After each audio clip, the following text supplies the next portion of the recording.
তো hello guys, আজকে অনেকদিন পরে গেছিলাম মাঠে আমি আর মা। কারণ গাইস আমাদের এই যে নারকেল গাছগুলো সব কাটিয়ে দেওয়া হবে। কারণ গাইস এটাকে একদম পুরো ধানের জমি করা হবে, তার জন্য গাইস এই গাছগুলো পুরো কেটে দেওয়া হবে। আর গাইস এই গাছগুলো আমরা অনেক ভিডিওতেই দেখেছো। আর এই গাছগুলো যেহেতু কেটেছে খুবই খারাপ লাগছে গাইস, কারণ এই গাছগুলো আমার থেকে খুব বেশি বয়স, আমার দাদুর হাতে বসানো গাছ। এই গাছগুলো বসানো আমার মাও দেখিনি। তো গাইস যাই হোক গাইস, তারপর গাইস রাত্রেবেলা জিসিবি চলে এসেছিল আর এই যে এসে একবার কাজ শুরু করে ফেলেছে। তো গাইস একে একে গাইস সব গাছগুলো কেটে দিল। তো গাইস তারপর আরেকটা জিনিস হয়ে গেছিলো, এখানে আমার গাড়িটা আর কি মাঠে রেখেছিলাম আর একদম পুরো ভিজে গেছে।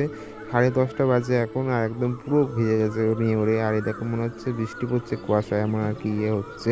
ক্যামেরার মধ্যে এমন লাগছে একদম পুরো ধোয়া হয়ে গেছে। তো গাইস তারপর সকালবেলা এসেছিলাম দেখতে। আর গাইস সেই দেখো কত সুন্দর লাগছে গাইস, আজকে একদম পুরো মাঠে যে জমিগুলো এখন। তো গাইস আজকের ভিডিওটা এটুকুই। ভিডিওটা ভালো লাইক করে দিও, এরকম ভিডিও দেখার জন্য চ্যানেলটাকে সাবস্ক্রাইব করে দিও। নেক্সট ভিডিও আসে।